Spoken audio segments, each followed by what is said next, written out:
There's more football in London with the Jacksonville Jaguars facing the Los Angeles Rams. Mike Vrabel makes his return to Nashville as the New England Patriots visit the Tennessee Titans. And Cowboys quarterback Dak Prescott looks to continue his perfect record at home against the Washington Commanders. Let's get into the full Week 7 slate, which culminates with another Monday Night Football doubleheader featuring the Tampa Bay Buccaneers and the Detroit Lions in the NFC Game of the Week, and the Houston Texans and the Seattle Seahawks. Hey there, welcome everybody to the Week 7 edition of TXN Sports World NFL Friday. I am your host, Anthony Florio, joined as always by good old MF Michael Fletcher. We are awaiting the presence of Michael Bullock. If he comes in, we'll catch him up on what he missed. If not, then hopefully we'll have him back tomorrow night for the Cerebral Smack Talk. Man, oh man, what a crazy night we have had here tonight. Breaking news from the world of college football. The number 2 Miami Hurricanes have gone down. The Louisville Cardinals upset the Miami Hurricanes 24-21 at the Hard Rock here tonight. So Miami goes down. And then from there, we could be on the verge of a coronation as the Los Angeles Dodgers are closing in on yet another World Series appearance, as they are handling their business right now against the Milwaukee Brewers right now. I think we're going to be free come Sunday, MF. I think we're going to be free to do that game of the week after all, because this series did not go the way we thought it would have. I mean, not surprising with the outcome, but we just didn't think it was going to be this decisive. My goodness. But we're going to go about it like it's going to be our game. It's probably going to be our game come Sunday, our game of the week that we'll get into in a little bit. And with the Mariners tonight, man, oh man. I mean, as exciting as you can get there. But the excitement really all started last night. Week 7 of the NFL season kicking off last night, Thursday Night Football, Amazon Prime Video. And all I can say, friends, is very simply, the best and most exciting Thursday Night Football game I think we've seen this year by a mile. It was the Pittsburgh Steelers versus the Cincinnati Bengals, the number 2 game of the week. And boy, did it live up to the hype. The Cincinnati Bengals defeat the Pittsburgh Steelers 33-31. Bengals improving to 3-4. Steelers dropping to 4-2. And you got to listen to these numbers. These numbers are insane. Listen to these numbers here. Joe Flacco for the Cincinnati Bengals, 31 of 47, 342 yards, 3 touchdowns, 0 interceptions. Chase Brown had 11 carries for 108 yards on rushing.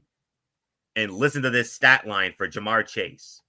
16 catches, 161 yards, and a touchdown. And right behind him, you had T. Higgins, 6 catches for 96 yards and a touchdown of his own. And Noah Fant, 4 catches, 44 yards and a touchdown. 2 interceptions for the defense, Jordan Battle and DJ Turner II. No sacks. But last night, this was my kind of game. Offensive shootout, high numbers. And for Pittsburgh, Aaron Rodgers, 23 of 34, 249 yards, 4 touchdowns, but those 2 costly interceptions. Jalen Warren, 16 carries, 127 yards on the ground. Pat Freiermuth, 5 catches, 111 yards, 2 touchdowns. Jonnu Smith, 3 for 28 and a touchdown. And Darnell Washington, 3 catches, 2 yards and a touchdown. Keanu Benton had a sack. Cameron Hayward, half a sack. TJ Watt had half a sack. They combined for 2 sacks. No turnovers. Insane game last night. Unbelievable game. For the Cincinnati Bengals, Next up for them, and this is the start of a 3-game homestand. And as a matter of fact, starting last night, 4 of the Bengals' next 5 games are at home. And they got the New York Jets coming in next Sunday, the 26th. And then from there, for Pittsburgh, they got the Green Bay Packers coming in for Sunday Night Football next Sunday night. Ooh, man. And they've got a tough schedule coming up, does Pittsburgh. Green Bay coming in. You got Indianapolis coming in. Then they got to go to the Chargers for a Sunday night. And then Cincinnati comes to Pittsburgh. And then they got to go to Chicago. And then Buffalo, Baltimore. Although Baltimore is pretty much done. Miami, Detroit. Very tough schedule indeed for Pittsburgh coming up. So, of course, when Joe Burrow went down, everybody thought, oh, the Bengals are in big trouble, especially with Jake Browning. They went out and got Joe Flacco. And what Joe Flacco has done in these 2 games for Cincinnati. Yes, they lost to Green Bay, but they dug themselves too big of a hole. He almost got them out of that hole, but the hole was just too big. And then what Joe Flacco did last night shows you that he has rediscovered the fountain of youth. He's discovered the fountain of youth. That's all there is to it.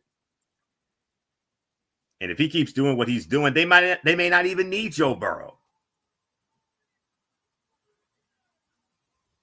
Shohei Ohtani has just hit this just in. Shohei Ohtani has homered again.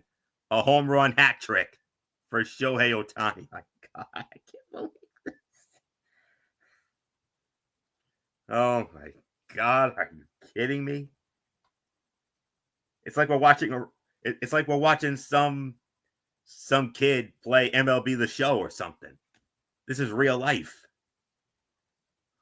Oh my God, unbelievable. Shohei Ohtani. Unbelievable. I don't know what else there is to say there, but Steelers and Bengals, 5-star classic of a game, Shakespearean drama.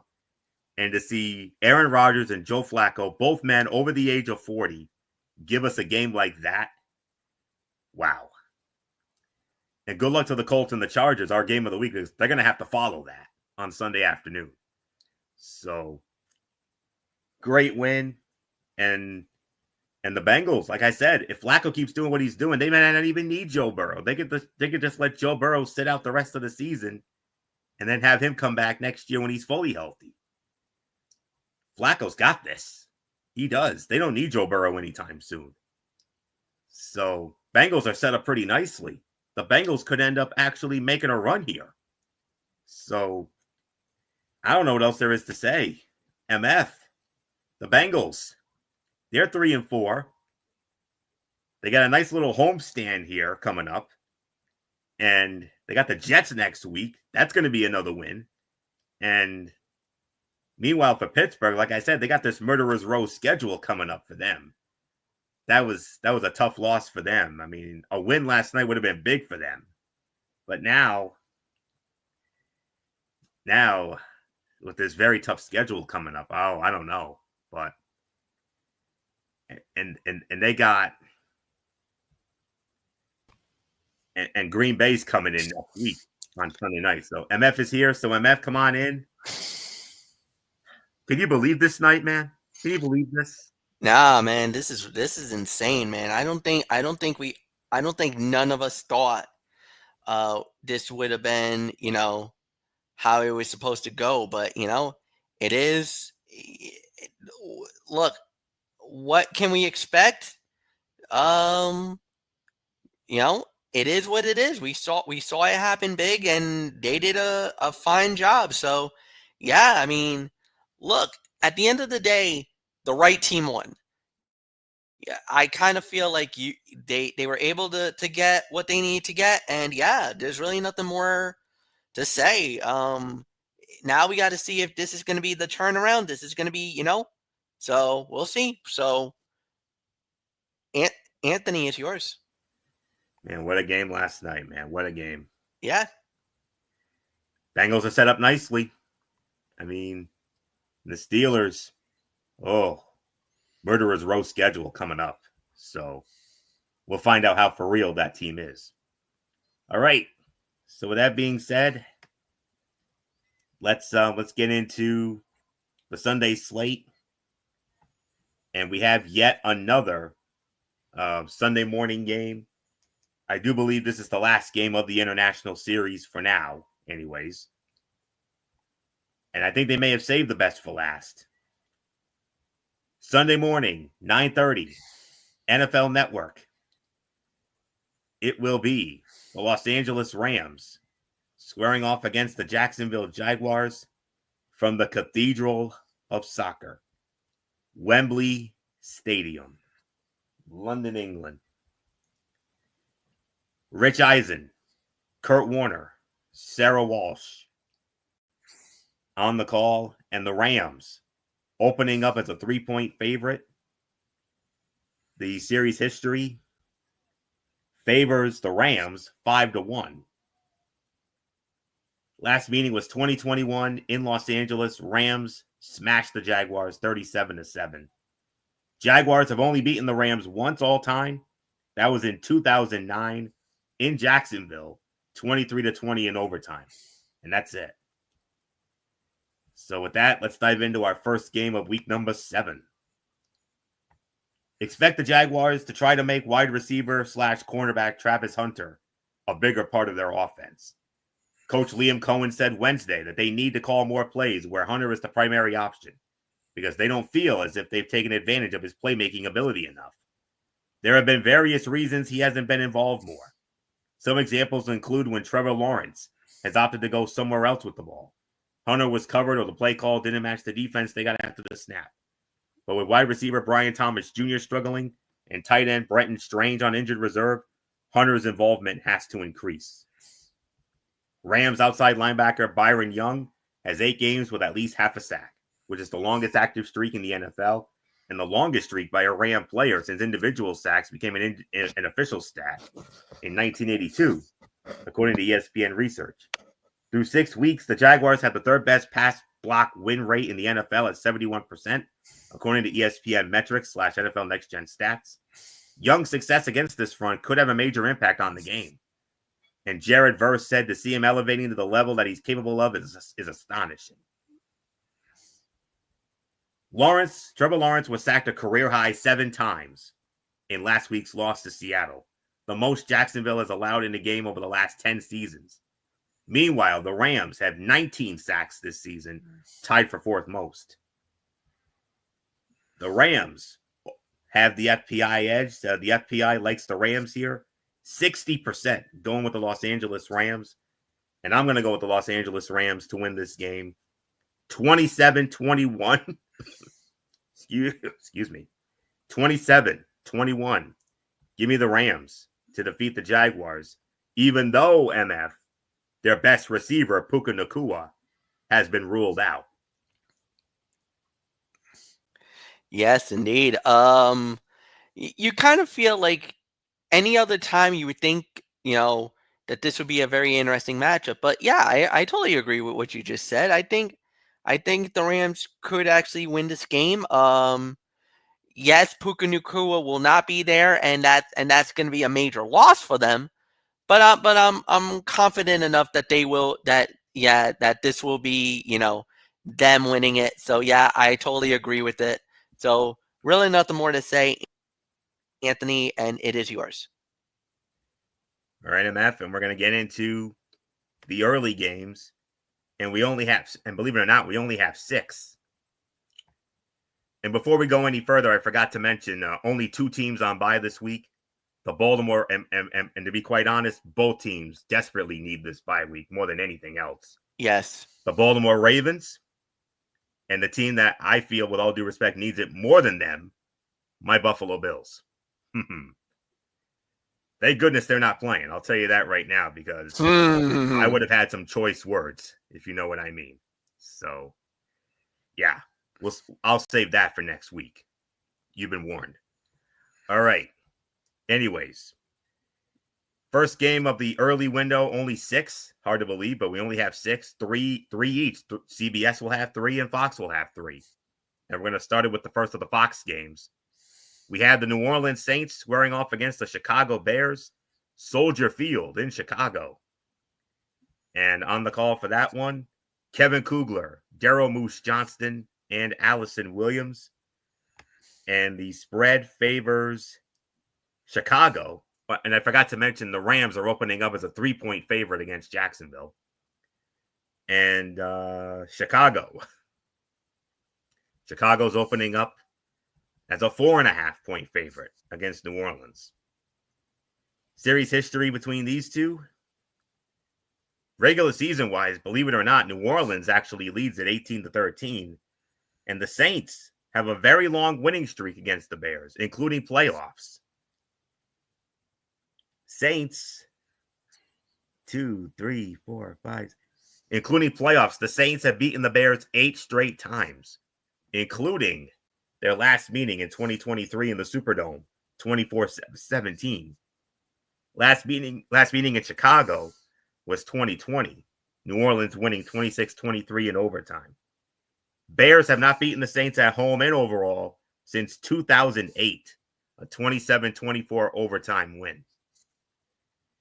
MF, yes, New Orleans has beaten Chicago 8 straight times, yes. But to be quite honest with you, I think this is where the streak ends here, especially after Chicago went into Washington last Monday night and got the bad taste out of their mouth from the Hail Mary that was a year ago. You want to talk about redemption, major redemption for the Chicago Bears, getting that horrible taste out of their mouth that killed their season a year ago. Yeah, absolutely. And I kind of feel like that was kind of the right thing because, at the end of the day, I think we all kind of felt like, oh my goodness. And at the end, they did the right thing. That was a huge win. And if you're Chicago, you're thinking there's many different things to think about in this instance. So now you kind of feel like, all right, so where do we go from here? Well, we'll wait and see how it plays out. But, Chicago really needs to figure out, what their identity is. And is their identity, what are they going to look like? What's the big thing that's going to stem for Chicago? We're New Orleans. I'm not really with that much hope, that much desire, whatever you want to call it. So give me Chicago. I kind of feel like they may have turned it over. They may have turned a new leaf. This could be the start of something very special. You never know. So give me the Chicago Bears to win the game. I really got nothing more to add. So Anthony, it's yours. Yeah.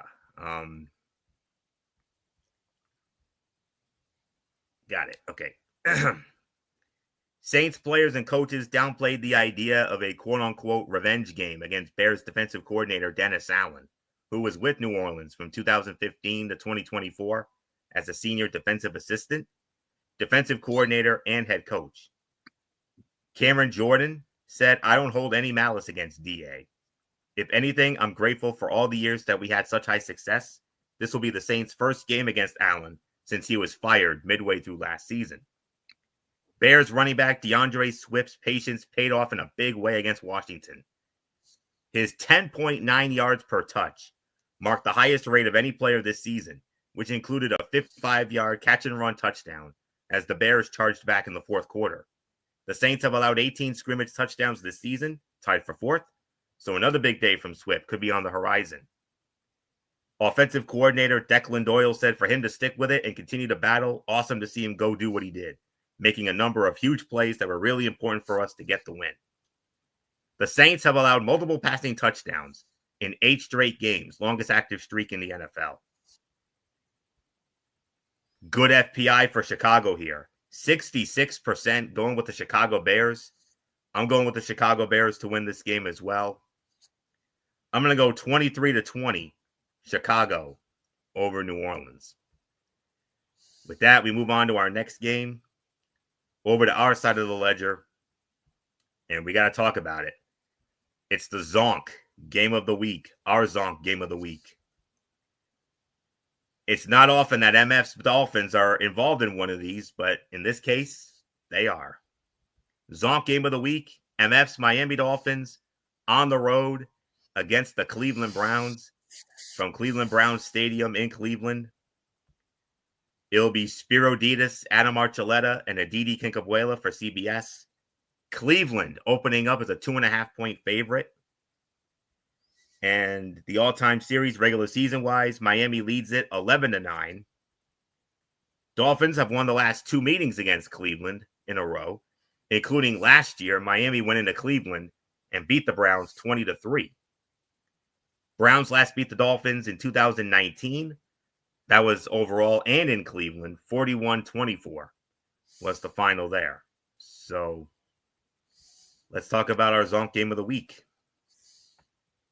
In his first season as a full-time starter, left tackle Patrick Paul has lived up to his potential as a second-round pick. He ranks 16th in pass block win rate at 92% and has allowed 2 sacks. He gets a quote-unquote exciting challenge against Myles Garrett, although Dolphins coach Mike McDaniel said it will take a complete team effort to contain Garrett, who ranks 5th among edge rushers in pass rush win rate, 22.5%. Paul said you could watch him. A tackle could be in great position, and he still wins. He's a very, very good football player. So this is going to be really fun, and I'm very excited. If there is any matchup for the Browns offense to get on track, perhaps it's against the Dolphin defense that ranks 29th in points allowed a game at 29 and 31st in yards per play allowed at 6.3. However, Cleveland's players continue to emphasize the need to minimize self-inflicted mistakes before they can take advantage of opportunities. Browns wide receiver Jerry Jeudy said if one guy messes up, all hell breaks loose for the offense. The Dolphins have been outgained by 602 yards this season, which is the 3rd worst in the NFL and the worst through their first 6 games since 2021.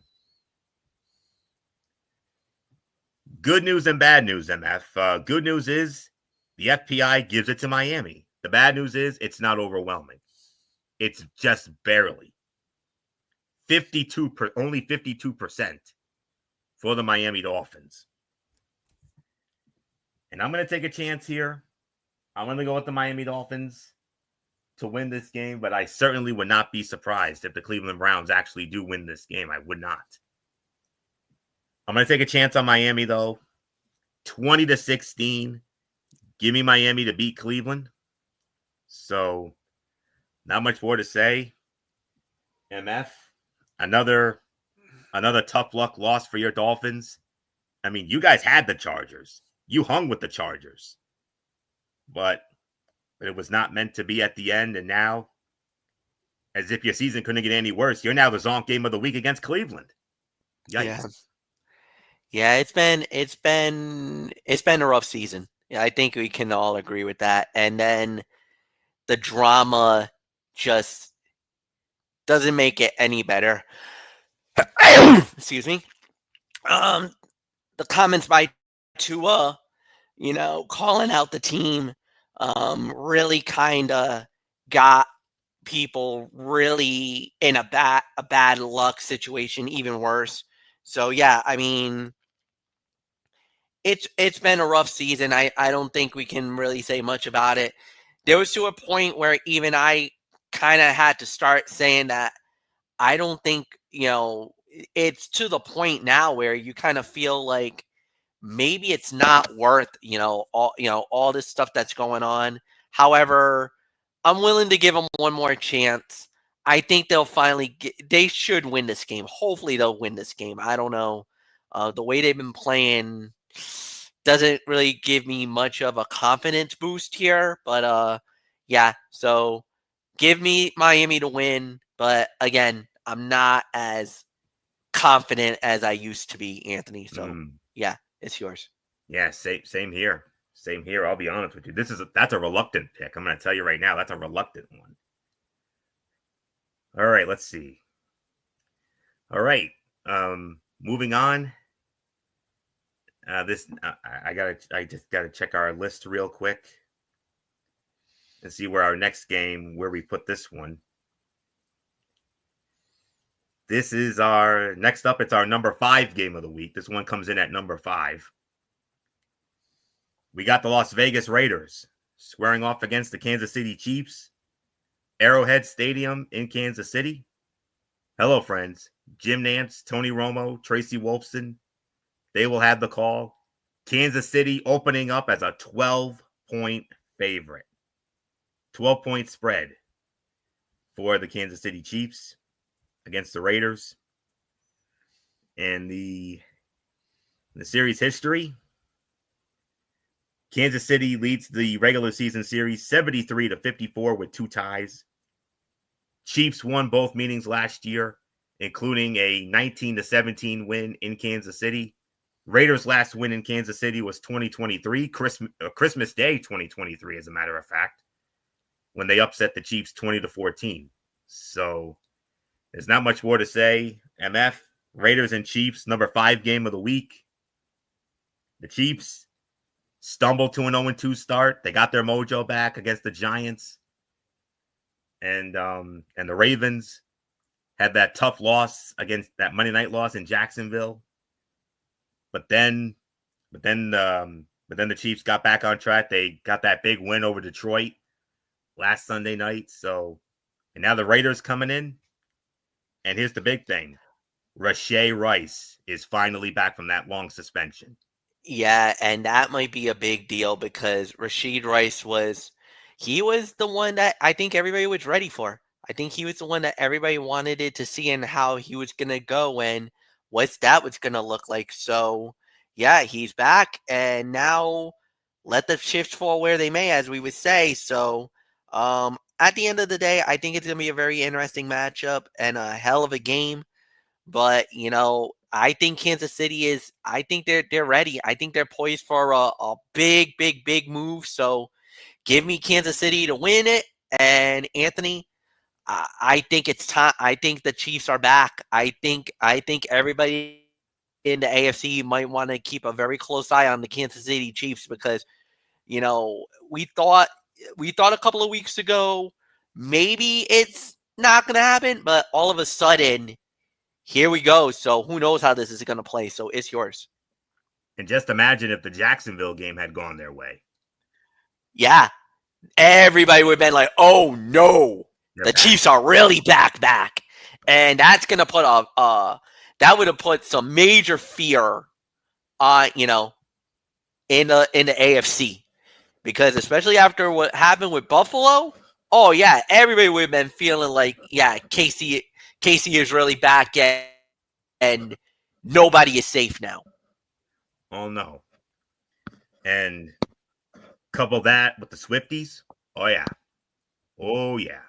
They are back. Back and badder than ever. Raiders running back Ashton Gianti carried the ball for a season high 23 times last week. Coach Pete Carroll expects that to be the norm moving forward. Carroll said, I don't think there's any doubt. It's a long haul, and we have to make sure that we're managing him right.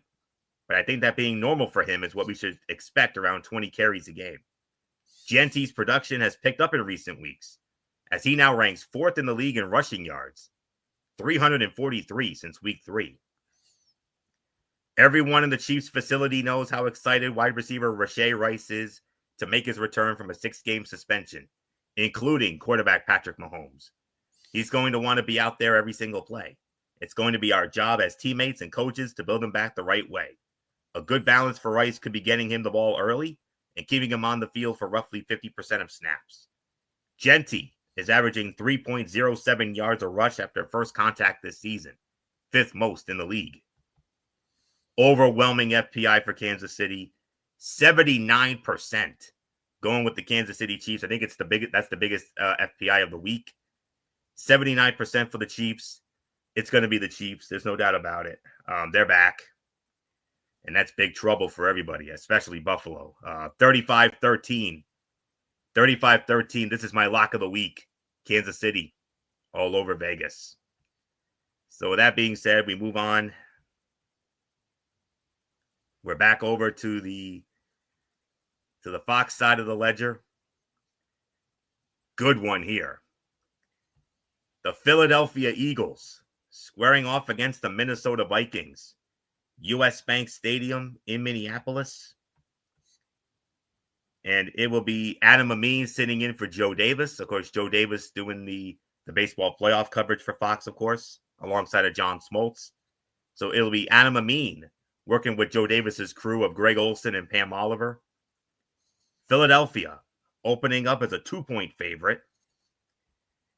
In the series history between these two, regular season wise, Minnesota leads that 15-12. But the Eagles have won the last 2 meetings in a row. Last meeting was 2023 in Philadelphia, Eagles winning it 34-28. Last meeting in Minnesota, and this is also the last time the Vikings beat the Eagles, 2019, 38-20. Minnesota won that game. So you can make an argument that this might be the game of the early window right here. Eagles wide receiver A.J. Brown said, and I quote, "This team is fine." After a week of mild panic about the state of affairs amid the Eagles' first losing streak since 2023. This team is motivated and trying to get on the same page. Part of that process was an offensive meeting Monday that quarterback Jalen Hurts said was about identifying a direction for this group to head in moving forward. That could mean more play action or under center plays, but most importantly, the Eagles have to get Saquon Barkley in the ground game going. Philadelphia's normally prolific rushing attack, only 25th in yards a game, 95.3. The Vikings spent their bye week in part taking a deep dive into a defensive vulnerability that could impact this game. They rank number 24 in success rate against the run, part of why opponents have held the ball for an average of 31 minutes and 4 seconds a game, which is 10th worst in the league. The Eagles are not rushing well, but feeding Barkley is a stronger option than throwing against Vikings coordinator Brian Flores' mix of blitzes and disguised coverages. Flores has said there isn't anything sexy about the necessary solutions. This week he added it's fundamentals, it's tackling, it's getting off blocks, setting edges, things right in that kind of realm. It's not the flashy stuff. Jalen Hurts is averaging 2.98 seconds before a throw, third longest time in the league behind Chicago's Caleb Williams and the New York Jets' Justin Fields. Hurts faces a Viking defense that averages 2.53 seconds to first pressure, fifth fastest mark for NFL Next Gen stats. This is going to be a theme here tonight. Close FPIs. Remember, a little bit ago, we talked about Miami, only 52%. Same thing for Philadelphia. The FPI only gives Philadelphia 52%. But I do believe that's good enough for me. I do believe Philly will right the ship. It's gonna be a close game. Minnesota's gonna give a major fits, especially Carson Wentz going up against his first former team. So close game, but I think Philly takes it 24-21. Give me Philadelphia to win. But I certainly would not be surprised if Minnesota won this game. So, especially because of the fact that Carson Wentz is going up against the very first team he ever played for in the Philadelphia Eagles, the team that drafted him, I believe, in 2017. So, he's got to have revenge on his mind.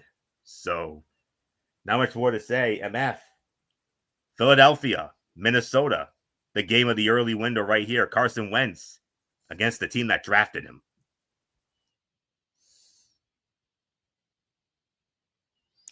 Yeah, I mean, this is going to be very interesting to see what the game's going to be or how this is going to play out. I guess we'll have to wait and see how this plays out. So, it's going to be a very interesting situation, I guess we can say. And at the end of the day, look, with everything going on, Philly has not played good lately. Like, let's be realistic. They were gangbusters. Everybody thought they were going to be, here we go. The Eagles fly. The world champions are going. Dude, they've lost 2 in a row. And now they're starting to look very vulnerable. And Carson Wentz coming in And the thing is that I don't know, but Carson's probably going to play very inspired because he's going to feel like this is probably my moment that I could really shine here. And I know. A lot of people is going to be like, Mike, I think you're absolutely crazy for doing this, but I guess let's do something crazy. Give me the Minnesota Vikings to beat the Philadelphia Eagles. Whoa. Yes, I'm calling it upset. And I think they're going to do it. I think the Vikings are inspired. I think there's no bloods in the water. And I think the Eagles are not the Super Bowl team that we thought they were a year ago. Something's wrong in Philly. I don't know if it's the coaching. I don't know if the team can figure it out. They're not giving the ball to Saquon Barkley. That's a mistake. You know, there's been some drama with the wide receiving core. And Jalen Hurts, sorry, bro, but you have not lived up to the hype that you've been playing in the last few weeks. And quite frankly, you're going to one of the loudest stadiums in Minnesota? Sound that bugle horn, sound that horn, whatever you want to sue it. I got the Vikings in an upset. I think what they did last week was a wake-up call. That was a revelation. And they went from England back to the States. And I think they're going to carry that momentum. Give me the Vikings in a win. Florio, go. NMF, breaking news. Speaking of Minnesota, do you remember last night, College Football Thursday? I believe you picked Minnesota to win. Yes, I did. They did. You got it. Minnesota has defeated number 25 Nebraska. No, they didn't just defeat them. They smashed them 24-6 to the tune of 9 sacks for the defense. Defense recorded 9 sacks tonight. So Minnesota beats Nebraska. You're 1 for 1, MF. Maybe you'll be 2 for 2. Who knows? Yeah, we'll see. Something in the water in Minnesota, I guess. And one other bit of breaking news. Game 5 is going into the ninth, or Game 4, rather, is going into the 9th inning. The Los Angeles Dodgers are 3 outs away. It's very likely we're going to have a pennant clinching scenario here. So we don't need to do it. I feel like it's a foregone conclusion. We don't really need to cover it. So let's just focus on the games. Yeah. But I'll let you all know when the inevitable happens. So, all right. Okay, bold prediction. Yeah, I preach about bold predictions all the time. So, and MF just made another one here. So, we'll see what happens. That's gonna be a very telling game on Sunday for sure. All right. We have, I believe, two early games left, and I guess we could call this the Zonk game of the week on the Fox side of the ledger. The Carolina Panthers squaring off against the New York Jets, MetLife Stadium, East Rutherford, New Jersey, in the Meadowlands. It will be Chris Myers, Mark Schlereth, and Sarah Kustok on the call. And Carolina opening up as only a 1.5 point favorite, spread only 1.5 for Carolina. And as far as the series history between these two, we're looking at, that's the Giants. Sorry, we're on the Jets. Okay. Carolina leads the all-time series 5-3, and the Panthers have won the last 3 meetings in a row against the Jets, including a 19-14 win in Charlotte in week 1 of the 2021 season. And then last meeting in New York was 2017. Carolina won 35-27. Jets last beat the Panthers at home and overall in 2009, 17-6. So not much more to say. MF, Carolina. They're it's a tale of two teams. They're great at home. They're 3-0 at home, 0-3 on the road, but They're going up against the winless Jets. This could be their first road win. They get that. That's good momentum because they got Buffalo coming in next weekend. They've got a very realistic chance to beat them too. Yeah, because of especially how the way Buffalo's been playing, and it's the same setup. All of a sudden the team took life when Rico Dabo became the running back for Carolina. Remember, it was Chuba Hubbard, and then Hubbard went down with the injury. Rico Dabo came in, and you saw the last 2 games he exploded. Ran over 200 yards against the Miami Dolphins, went over another buck, I think it was like a $120 against the Dallas Cowboys, and you're looking around and you're like, oh my God, this team is night and day different. And now Carolina getting the Jets, who is, you want to talk about Miami being a dumpster fire. The New York Jets, holy freaking crap, they're garbage. Carolina wins. I don't know what else to say. Florio, it's yours. What a mess. What a mess for Gangrene. Just, okay. Panthers coach Dave Canellis said of Rico Dowdle, quote unquote, he's earned the right to help this team. That's what Dave Canellis said after Rico Dowdle compiled a 2-game record, a team 2-game record, 473 scrimmage yards, while Chuba Hubbard was out with a calf injury. Canellis said this after being asked whether Dowdle had earned the right to start with Hubbard returning on Sunday. Both backs said it doesn't matter who starts, but it seems unlikely Canellis will mess with the chemistry as he tries to put together a 3-game winning streak for the first time since 2021. It is worth noting that the 2021 team lost 4 straight after a 3-0 start and finished with only 5 wins.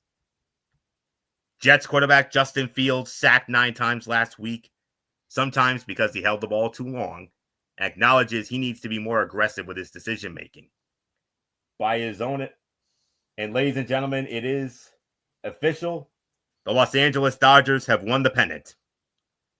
The Los Angeles Dodgers going back to the World Series for the 2nd year in a row. NMF, real quick. I have never, and we have done this for God knows how many years. Yeah.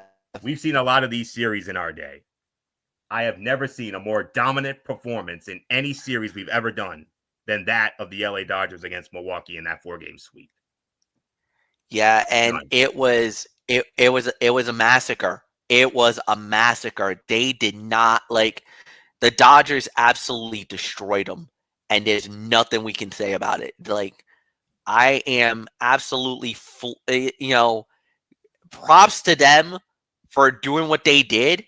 Props for them for getting the job done and winning the series. And congratulations to the Los Angeles Dodgers for making yet another World Series. And, now we wait. Seattle's up 3-2.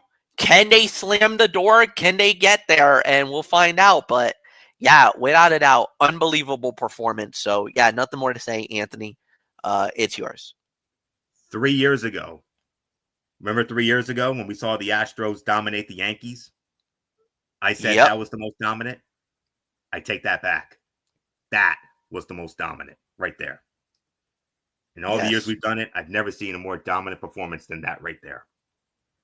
Shohei Ohtani pretty much won the MVP of the series just by tonight alone.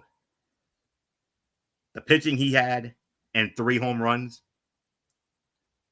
Just for tonight alone, he's going to get the MVP award. Simple. Oh, yes, absolutely. Yes.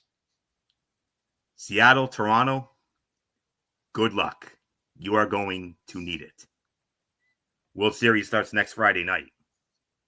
So, Dodgers are in.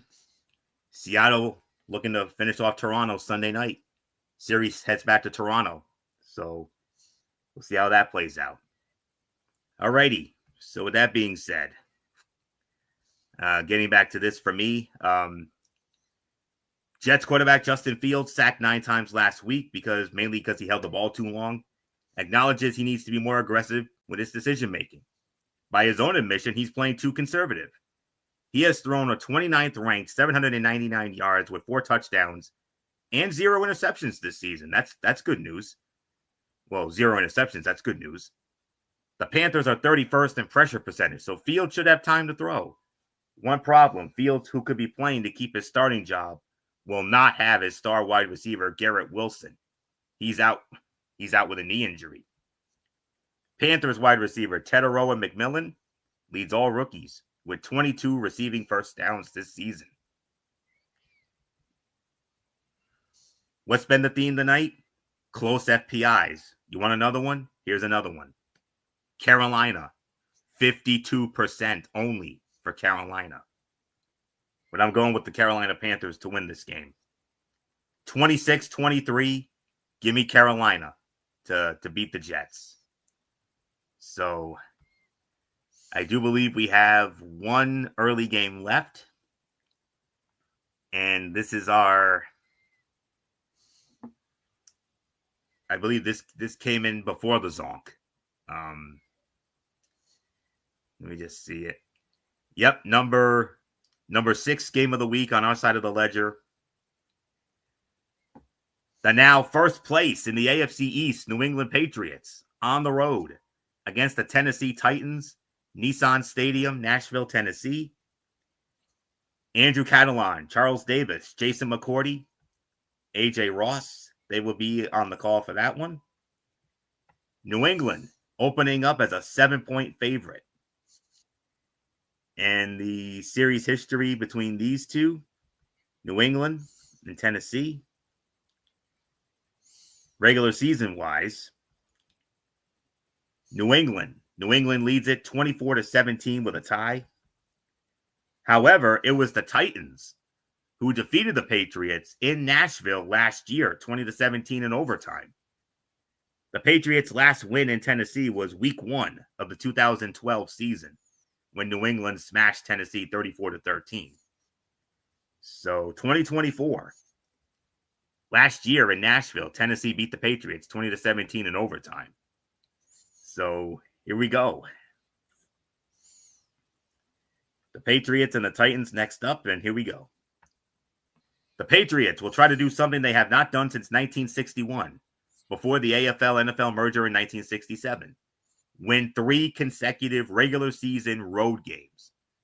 Coach Mike Vrabel's return to Tennessee, where he served as their head coach from 2018 to 2023, is naturally a top storyline as well.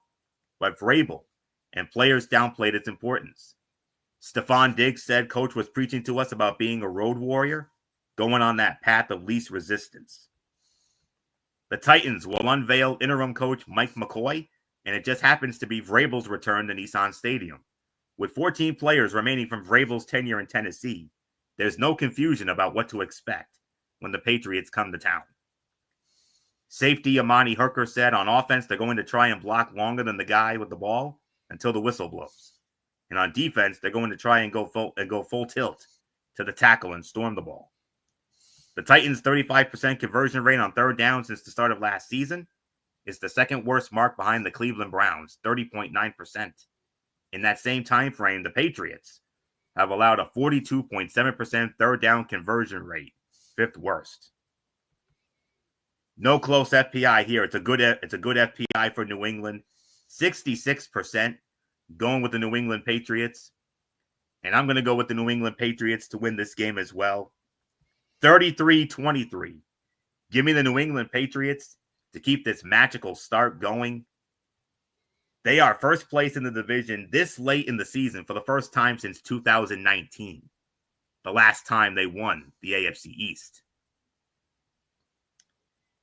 I hear something. You know what I hear?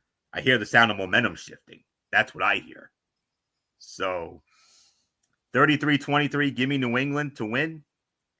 MF, Mike Vrabel, returning to Tennessee as the head coach of the New England Patriots after all those years where he was with Tennessee. And the New England Patriots looking to continue this magical start back in first place for the first time in 6 years. Wow. Yeah, and a lot of people are starting to realize, oh boy, we may have made a mistake, and because Tennessee already fired their head coach like that fast. They realize, oh my God, we made a major blunder, and now they're trying to figure out what to do and how to fix the mess that they just made. But unfortunately, it's too little, too late. New England got their guy, and they're not giving him up anytime soon. So yeah, I think it's gonna be. I think the Patriots are gonna win this game. Their schedule gets a lot easier, Anthony, and I hate to say this, but they might be on a run. And if they start running, I don't know if Buffalo can catch them. I don't know. We'll see. But right now, New England's looking like the old Patriots, and that's bad news for everybody in the AFC East. That was not what we wanted it to see. So, New England wins, it's yours. It's not what you wanted to see. It's damn sure not what I wanted to see. Especially after New England stole that game in Buffalo a couple weeks ago. But they're back. There's no doubt about it. They're back. So, all right, that concludes the early games. Now we're going to get into the late games now. We got 4 of them. 2 4:05 games on CBS and 2 4:25 games over on Fox. And let's start it off with the first 4:05 game. This, I believe, came in as our number 4 game of the week. The New York Giants squaring off against the Denver Broncos in Power Field at Mile High in Denver. Kevin Harlan, Trent Green, and Melanie Collins. They will have it. Denver opening up as a 7-point favorite. And the series history between these two favors, regular season wise, Denver, but it's only 7-6. Last meeting was 2021 in New York. Denver won 27-13. Last meeting in Denver was 2017. Giants winning that one 23-10. Broncos' last home win over the Giants was 2009, 26-6. So there's not much more to say. MF, you start off the late games. Our number 4 game of the week, the New York Giants and the Denver Broncos in Mile High. What are your thoughts? I got to go Denver at home. And the reason why I'm going to go in Denver at home is because of the fact that they play a lot better when they're at home than they are on the road. Especially with that defense, with everything that they like to do. There's not much for us to talk about here. So I think the Giants had a great game last week, and everything went right for them. But give me the Denver Broncos. I think they're going to win this game. So, Anthony, it is yours. I got Denver. Fair enough. Let's see. Well, all right, I got it. Giants rookie quarterback Jackson Dart said, "We've got a really good defense to go against. So that's what's keeping me up at night." He knows what to expect with this Denver defense. The Broncos lead the league in sacks and pressure percentage, 46.1%, and their 30 sacks is 10 more than any other team. The sacks stand out, Giants coach Brian Daboll said. As a result, expect him to try to get the ball out of Dart's hand quickly. Dart will be the second of the 2 quarterbacks selected in the first round of the 2025 draft to face the Broncos defense this season.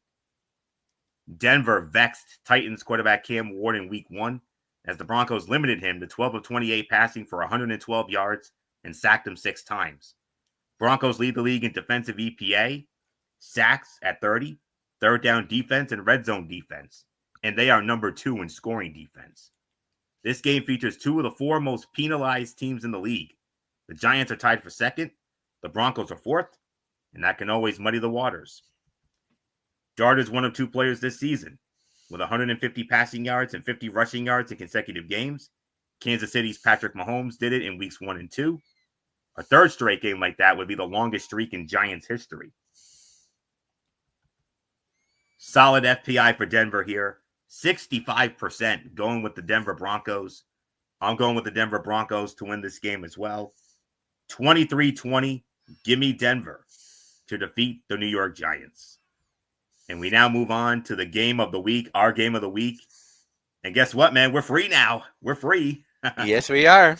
because World Series doesn't start till next Friday. So, and that series ended up getting done even quicker than we expected. So, right, but nonetheless, here we go. Our game of the week: the Indianapolis Colts against the Los Angeles Chargers. SoFi Stadium, Inglewood, California.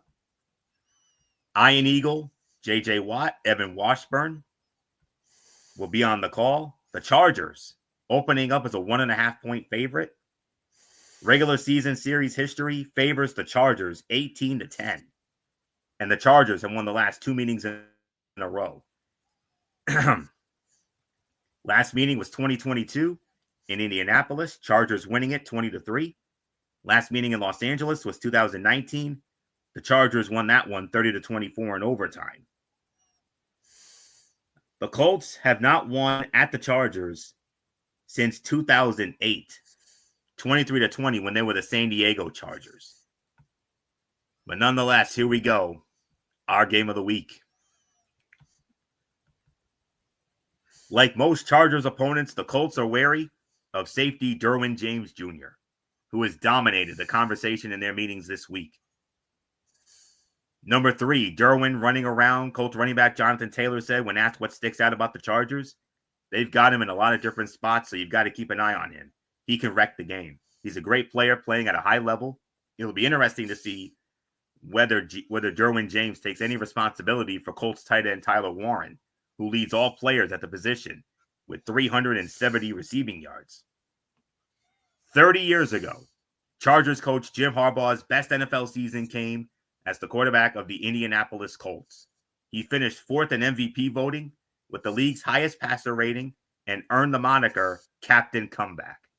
Upon facing his former team this week, Harbaugh said, "It was one of my favorite ball teams I've ever been on." Jonathan Taylor leads the NFL with 4 rushing touchdowns outside the tackles this season. Meanwhile, the Chargers have allowed the most rushing scores outside the tackles with 5 this season. Very close another close FPI, but they slightly give the edge to the Chargers, but it's only 51%.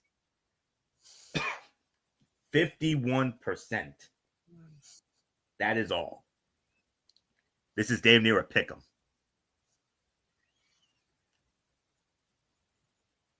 I've been very impressed with the Indianapolis Colts. I can see why MF is very high on this team. And I get it. I get it. But I don't know why, but I got this feeling about the Chargers. If the game was in Indianapolis, I probably would have gone with the Colts. And here's the thing. The Colts only lost this season. Where was it? SoFi Stadium against the Rams. Yep. Where's this game? SoFi. Because of that, I have to give the slight edge to the Chargers. 28-27. Give me the Los Angeles Chargers to defeat the Indianapolis Colts. They'll be undefeated everywhere else, but they'll be 0-2 at SoFi. So, 28-27, I'm going with the Chargers to take it. Although I would not be surprised if Indy pulls it off. I wouldn't. So, not much more to say. MF, our game of the week. 2 of the biggest surprise team. Well, one, a very big surprise that we did not expect. The other, somewhat expected. But nonetheless, the Colts, the Chargers, SoFi, our game of the week. The Phil Sims to my Jim Nance, as always, do that thing I like. Hello, friends. Yeah, this is going to be a good one. How's it going to play out? We don't know for sure, but it's going to be a heck of a game. Yeah, I totally agree with everything you said because going into this initially, I was thinking the same thing. Indy is really good. I really think they got a great shot to win it, but I'm with you, man. I kind of feel like this is going to end up being one of those type of games. So, yeah. It's going to be a very interesting matchup. Really nothing more to say. So yeah, I'm gonna say it. I'm giving it to I'm gonna say Chargers win it as well. So really nothing more to add. So Anthony, it's yours. All right. Let's get to the 425 games on Fox. And we started off with the Green Bay Packers squaring off against the Arizona Cardinals at State Farm Stadium, formerly the University of Phoenix Stadium in Glendale, Arizona. Fox will have it. Kenny Albert, Jonathan Vilma, Jen Hale will be on the call. And the spread favors Green Bay. Green Bay opening up, it's a 7-point favorite. One-sided affair. Green Bay leads the all-time regular season series 46-24 with 4 ties. And the Packers have won the last 2 meetings in a row. Last year, they met at Lambeau. Green Bay smashed them 34-13. Last meeting in Arizona, 2021, Green Bay won 24-21. Cardinals' last home win was 2015, regular season, 38-8, smashed them. And then that unforgettable divisional playoff game, January of 2016, that infamous Aaron Rodgers Hail Mary. So, not much more to say there. So, MF, Green Bay, Arizona, 425 on Fox. Cardinals may not have Kyler Murray again. Yeah, and if that's the case, I do not like their chances when it comes to that. At the end of the day, I think they're gonna be fine, but yeah, if there's no Kyler Murray, I don't think Arizona stands a chance. I'm going with the Green Bay Packers to win, and I think they're gonna win this one going away. So really, nothing more to say. Anthony, it's yours. Definitely. Packers rookie wide receiver Matthew Golden's opportunities are still on the low side, but that doesn't mean quarterback Jordan Love doesn't trust him. In fact, Love has started to throw to Golden in critical spots. Love hit Golden for a 31-yard completion last week to convert a fourth quarter third down that helped set up the field goal that put the game out of reach against Cincinnati. Love said, I think it's all the stuff that he's done since he got here in practice that gives you that confidence in him. Cardinals pass defense, which is allowing 6.23 yards a play, will be tested against the Packers, who average 8.07 yards a play. The key for Arizona will be rookie cornerback Will Johnson, who has given up just 12 passes on 24 targets for 103 yards and 1 touchdown. Cardinals defensive coordinator Nick Rallis said he's doing a good job of obviously assignment sound stuff, but just his one-on-one battles. Whether the ball goes to him or not, he's doing a good job of taking away access. Jordan Love has 15 games with multiple passing touchdowns without an interception since becoming the full-time starter in 2023, tied for third most in the NFL. Solid FPI for Green Bay, 64%, going with the Green Bay Packers. Kyler Murray or no Kyler Murray, I'm going with the Green Bay Packers to win this game. 31-17, give me Green Bay over Arizona.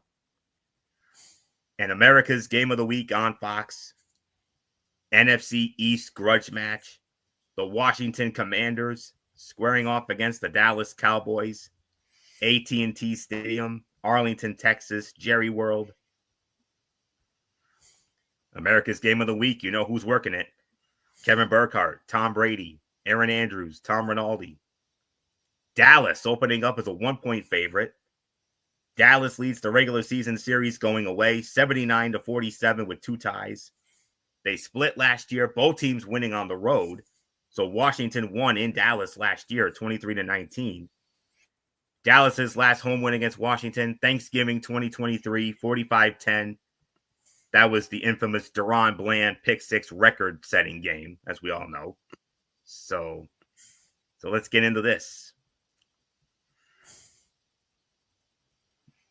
The Commanders. Inconsistent defense will be challenged to slow the Cowboys' offense, which ranks 3rd in scoring and 1st in yards per game. That's quite a challenge for a defense that ranks 26th in yards and 13th in scoring. The best way Washington can counter is by exposing a Dallas defense that is last in yards and 31st in scoring. The Commanders' offense continues to produce despite numerous injuries, but it will need to control the ball and finish with touchdowns. A big key to watch here is the distance needed for a first down. The Commanders have needed 7 yards on 55% of their third downs. If they can have fewer of those, they have a chance to control the ball Sunday. Maybe playing an NFC East foe can save the 2-3-1 Cowboys. Quarterback Dak Prescott has an 11-2 record against Washington, winning 7 of his last 8 starts against the Commanders, and has 27 touchdown passes to only 5 interceptions. At AT&T Stadium, he's been even better, posting a 6-0 record against Washington, 17 touchdown passes, 0 interceptions. The Cowboys will need more of that if they want to stay in the chase. The Cowboys' Jake Ferguson leads all tight ends with 44 catches, tied for the third most ever through the first 6 games of a season, trailing only Zach Ertz with 48 in 2018 and Eric Johnson, 45 in 2004. Closest FPI of the week. This isn't even an FPI. Listen to this, MF. They give it to Washington. 49.9%. Oh. Okay. Oh, boy. Out of all the games this week, I'm going to be honest with you. This is the toughest one. The toughest one for me. I honestly don't know who to go with. But because of the fact that the Cowboys, especially Dak with those great numbers, and Terry McLaurin's going to be out again, and I think Debo is questionable, I got to give the slight edge to Dallas. I think Dallas might win this thing. I'm going to go with Dallas, 34-28. But would I be surprised if Washington wins? Certainly not. But MF, I don't know how they're going to do it. Scary Terry's out again. And Debo, he's battling a bit of an injury. Mm-hmm. And they're coming off that tough luck loss to Chicago. Chicago getting their revenge for the Hail Mary a year ago. And Dallas playing better than we all expected. They're in the, even though they have that tie, they're still an above average team here. Yeah. I'm going to take a chance to go with Dallas. 34-28. Your thoughts? You can't be wrong with that. So, yeah, I'm actually going to go with you on this one, and I'm going to say Dallas wins. So, yeah, nothing more to say. Let's get into this Sunday night. Sunday Night Football on NBC. Interesting matchup here. The Atlanta Falcons squaring off against the San Francisco 49ers from the home of Super Bowl 60 next February. Levi's Stadium, Santa Clara. Sunday Night Football on NBC. You know who's working it. As always, Mike Tirico, Chris Collinsworth, and Melissa Stark. San Francisco opening up as only a 1.5-point favorite. In the series history between these two former division rivals in the old NFC West, San Francisco 47-32 with a tie. However, Atlanta won the last meeting in 2022, 28-14 in Atlanta. Last meeting in San Fran was 2021. San Francisco won it 31-13. Atlanta's last win in San Francisco was 2019, 29-22. So not much more to say. MF, we saw the Niners last week against Tampa. They lost to the Bucs. Brock Purdy, he's out again. Yep, So Mac Jones. Mac Jones is his team again. Yep. Mac Jones. It'll be Mac Jones, and I do think I do believe they have some other injury concerns, but yep. But Brock Purdy, that is confirmed. He's out. Yep. It'll be Mac Jones. But here's the good news. They're getting George Kittle back. Yeah. That's good. But the thing is, and I also think that there's a possibility they get Christian McCaffrey as well. There's a rumor about him possibly coming back. And that would be huge for them. But they're going up against an Atlanta Falcon team that's coming off their biggest win in years against my Buffalo Bills last Monday night. Yeah. But there is some talk, and I don't know if this is true or not, but there has been some talk about possibly a hangover. Whenever you get a big win like that, and it's a big win, but do you play with the same confidence? Do you play with the same mojo? Do you play with the same attitude? Do you play with the same everything going into that game? Or did you use everything you did in that first game and left nothing for the next opponent? Like, did you treat the game against Buffalo as your own personal Super Bowl and then you have a letdown the next game? That's the big question you need to ask. Now, yes, the Niners are riddled with injuries. And Atlanta could expose this. That's why I'm going to go with the Falcons. Because I think this is the moment where they really start to put it all together. So, give me the Falcons to win. Anthony, it's yours. Falcons defensive coordinator Jeff Ulbrich worked under current 49ers defensive coordinator Robert Saleh with the New York Jets and was on the same staff as coach Kyle Shanahan on the 2016 Falcons team that went to the Super Bowl. Ulbrich has helped Atlanta's defense become one of the best in the league, as it is allowing an NFL low 253 yards a game. But playing a Shanahan offense is different, Ulbrich said, and Atlanta needs to understand the holes it has put on tape because Shanahan will exploit them. The league's two most productive running backs will be in action as the 49ers' Christian McCaffrey and the Falcons' Bijan Robinson are on opposite sides. Robinson, 822 scrimmage yards, and McCaffrey, 780 scrimmage yards, trained together in the offseason. McCaffrey said, I watch him move, watch him make a lot of these plays, and it's inspiring. He's definitely somebody that when you watch him play, any chance you get, you can try to emulate some of the stuff he does. The Niners hope getting tight end George Kittle back should help unlock McCaffrey and a run game that is averaging a league worst 3.1 yards a carry. Falcons wide receiver Drake London is one of 3 players with 10 catches and 150 receiving yards in a game this season. The others are the Cincinnati Bengals' Jamar Chase and the Los Angeles Rams' Puka Nacua. The FPI disagrees with UMF. The FPI gives it to San Francisco, though, but it's not overwhelming. It's only 55% going with San Francisco. However, I'm going to agree with you. After what I personally saw from this Falcon team last week, a Falcon team that I did not expect to beat Buffalo last week, but they did. Credit to them, especially Bijan Robinson running circles around our defense. But at the end of the day, I mean, would I be surprised if San Fran wins? No, certainly not. They have somehow managed to find a way to win these games with all these injuries, but they couldn't beat the Tampa Bay Buccaneers last week, and we're going to get to them in just a moment. I'm going with Atlanta.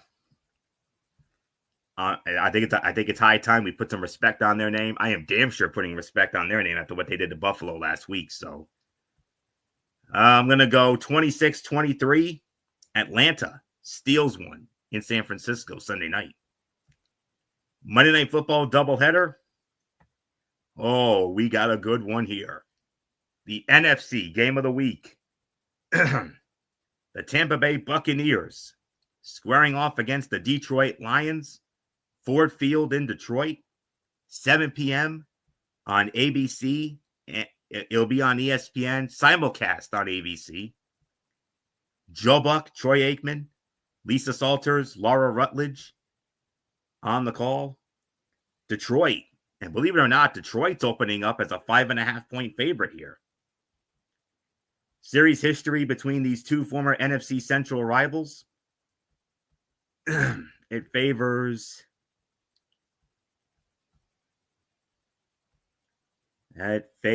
Detroit. Detroit leads the regular season series 32-29. Last year in Detroit, they met in Detroit last year. Tampa Bay stole that game 20-16.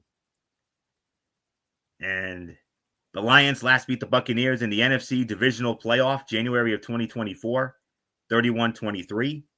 Their last regular season win at home against Tampa was 2014, 34-17. So let's get to the first half of the Monday Night Doubleheader, the NFC Game of the Week. Buccaneers coach Todd Bowles was asked about the team's buzz from an NFC best 5-1 start. He acknowledged it, but also knows, as he put it, you can go from the penthouse to the outhouse, as they did with midseason slumps in 2023 and 2024. I'm aware of quite everything, but it's week 7. You don't pay that any mind. You try to get better, or you try to make it a stretch run. If the season was 7 games, I would be extremely happy. The season is 17 games. We have a long way to go, but from a football standpoint, we got a lot of work to do with ourselves, and it's a long season. Detroit's defense has given up at least 24 points in 3 of its first 6 games and will be playing without defensive back Brian Branch, who was suspended 1 game for unsportsmanlike conduct. However, the Lions should get a boost as defensive lineman Aleem McNeil is expected to make his season debut after being out since last December with a torn ACL. McNeil says he's 100% locked in right now and ready to go. He anticipates it taking a few snaps to get his legs under him, but he has visualized the moment he would return since his injury. 1,000% I expect to play the same way, he said. At least that's how I feel, and that's the work I've been putting in to be the same exact way, if not better. The Detroit Lions have scored 30-plus points in 5 consecutive home games dating to last season, tied for the longest streak in franchise history from 1952 and 53 and 2021-2022. And believe it or not, it's a solid FPI for Detroit. 62% going with the Detroit Lions to win this game. And with all those Buccaneer injuries, I still can't figure out how they were able to defeat San Francisco last week, but they did, despite not having Mike Evans, despite not having Chris Godwin, and also not having MF's boy Bucky Irving. But they still found a way to get it done against the Niners. But this time you're going to Detroit. Very tough place to win. And yes, I know the Lions had that hiccup against the Chiefs, but what the hey, it's the Chiefs, of course, and it was Arrowhead and some other things, but it is what it is. I'm going to go with the Detroit Lions to win this game. 31-27. Give me Detroit to defeat Tampa Bay in the NFC Game of the Week. So, not much more to say here. MF, Tampa Bay, Detroit, NFC Game of the Week from Ford Field to kick off the Monday Night Football doubleheader. Tampa Bay looking to keep this hot start up, but this is going to be a very tough test because they got to go to Ford Field against the Lions. They got smacked around by Green Bay. They got their mojo back, and then they had that tough loss to Kansas City last Sunday night. So I don't know. So MF, let's get your thoughts. Tampa Bay, Detroit, Monday Night Football, first half of the doubleheader, the NFC Game of the Week. Boy, it's going to be a good one. All right, we'll await for MF to make his return here, but all right, we got it. Sorry, I'm going Detroit.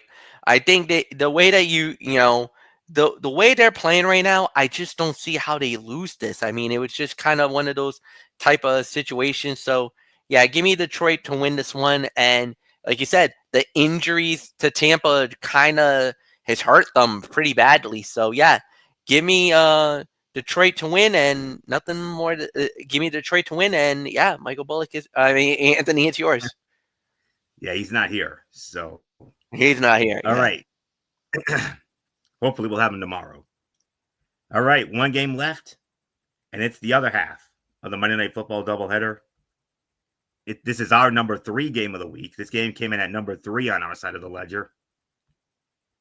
10 p.m. on ESPN, the Houston Texans squaring off against the Seattle Seahawks. Lumen Field in Seattle. Chris Fowler, Dan Orlovsky, Louis Riddick, Katie George, Peter Schrager. Seattle opening up as a 3-point favorite. Seattle leads the all-time series 4-1. Last meeting was 2021 in Houston. Seattle won 33-13. 2017, last meeting in Seattle. Seattle won 41-38. The Texans have only beaten Seattle once, and that was in Houston in 2009. They smashed them 34-7. So not much more to say. MF, you lead off on our final game of the night. Houston and Seattle, our number 3 game of the week. The second half of the Monday Night Football doubleheader.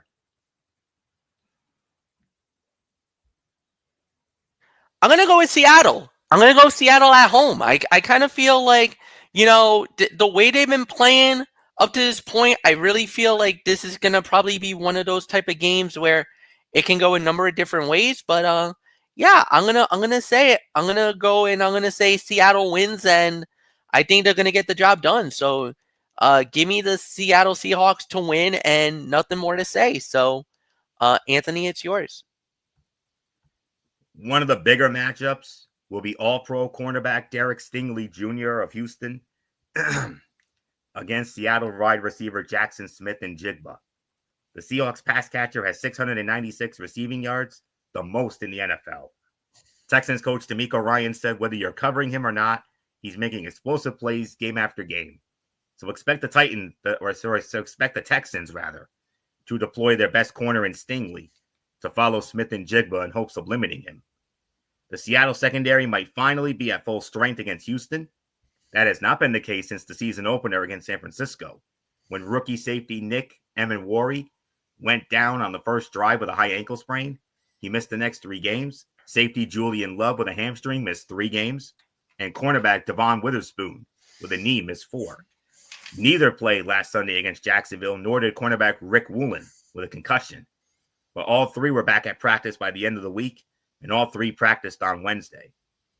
The Seahawks have scored 168 points this season, tied with the 1987 season for the 3rd most points over the first 6 games of a season in franchise history. The only 2 they had more of was in 2005. The second most was 2005 with 168, and the most was 203 in 2020.